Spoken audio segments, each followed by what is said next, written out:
দু বোনের গল্প। বড় বোন যেমন লক্ষ্মী এবং শান্ত, ছোট বোন কিন্তু তার পুরো বিপরীত, দুরন্ত এবং বদমাইশ, তবে হিংসুটি। দিদি স্কুলে প্রাইজ পেত, ফার্স্ট হতো। ছোট বোনের খুব হিংসা হতো।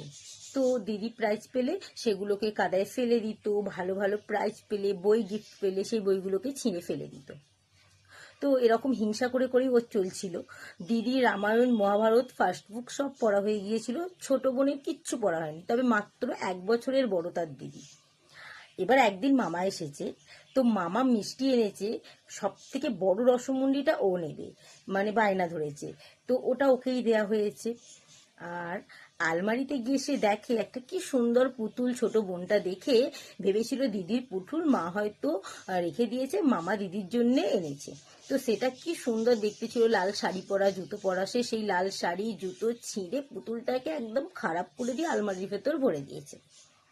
তো তারপর ছোট বোনটা যখন, তো সে আলমারি থেকে লাল শাড়ি পরা জুতো পরা সুন্দর পুতুলটা নষ্ট করে দিল দিদির ভেবে।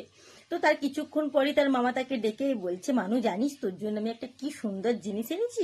তো তখন তো সে খুব আনন্দ হয়ে বলছে, কি এনেছো মামা, আমাকে বলো। তো বললো, মায়ের কাছে রাখা আছে, মায়ের আলমারিতে।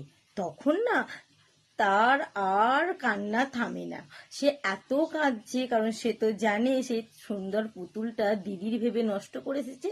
আর তখন জানতে পারলো যে ওটা ওর জিনিস। তো তাই হিংসা করলে নিজের কখনো ভালো হয় না, ক্ষতিই হয়।